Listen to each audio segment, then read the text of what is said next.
Բարեկում Ժողովուրդ ջան, մի երկու վերլուծություն անենք էլի, սա Ամերիկան փող աշխատում նույն ստիլով, ոնց պատերազմը հրահրեց, սկսեց Ռուսաստան,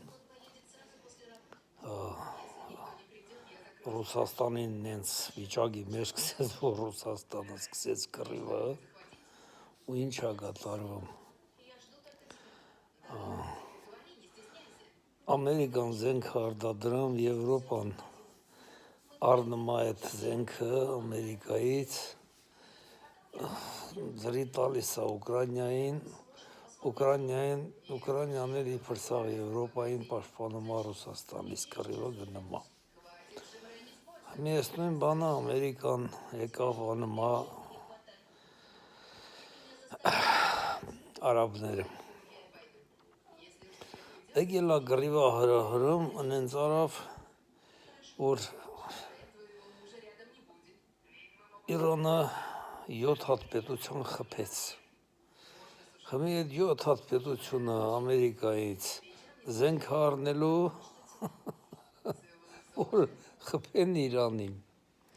Ամերիկան էլի փող է աշխատում, ու ամենակարևորն ասեմ, ստե երկու պետություն է աշխատելու է Ռուսաստանը, աշխատելու է Ամերիկան, Ռուսաստանը ոնց է աշխատելու, Չինաստանը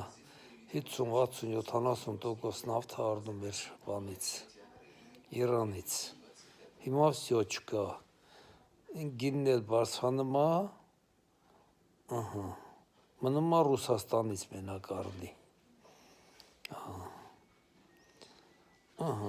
ովքեր են փող աշխատելու, Ռուսաստանը և Ամերիկան, հիմա հաջորդը, մարդիկ ասում են Պուտինն է լինելու բան, ոչ Ժողովուրդ ջան, տես բան գոյություն չունի, չի լինելու Պուտինը հաջորդը լինելու է Հյուսիսային Կորեան, Ամերիկանը տենց քայլերով և ռուսին խաբելով, և արաբներին խաբելով,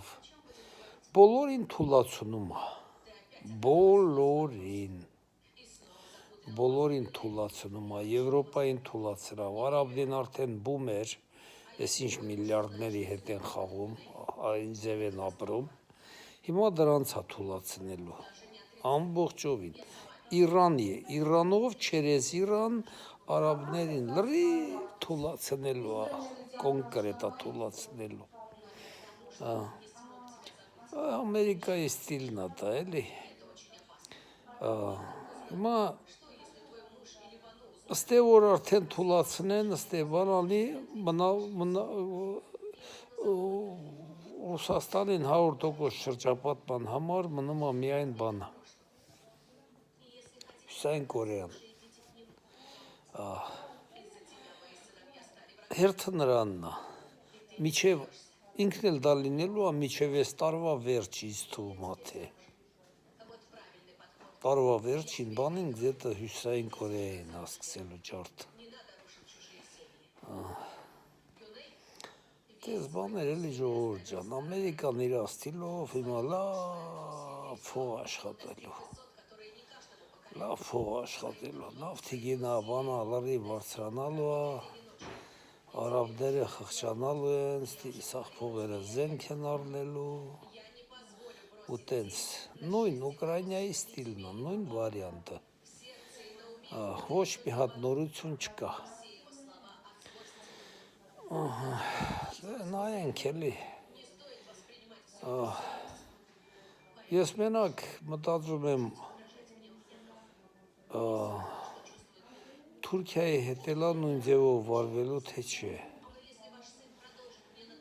հնարավոր է և վարվի, հնարավոր է և չվարվի, Թուրքիան վասալ է, նա ենթարկում է, և ասում է ես առանձին ինձ համար հզոր նոր պետություն եմ ստեղծում, բայց միևնույն ժամանակ ենթարկում է Ամերիկային, Հիմա այսօր Ադրբեջանից ճապոնական դեսպանատնից սաղ թողել լքել են Ադրբեջանը, ճապոնական դեսպանատունը բոլորը մի հատ մարդ չի մնացել։ Սաղ գնացել են Ճապոնիա։ Ըստ ինչ հարց կա, որ Ադրբեջանից փախել են։ Երևի մի բան գիտեն էլի, որ փախել են։ Սպասենք էլի տենանք ինչեր կատարվի, վտանգավոր դրություն է բոլորի համար, բոլոր հարևան պետությունների, բոլորի համար վտանգավոր դրություն է։ Տես բաներ ժողովուրդ ջան, ինչ ասեմ, լավ եղեք, զգույշ եղեք։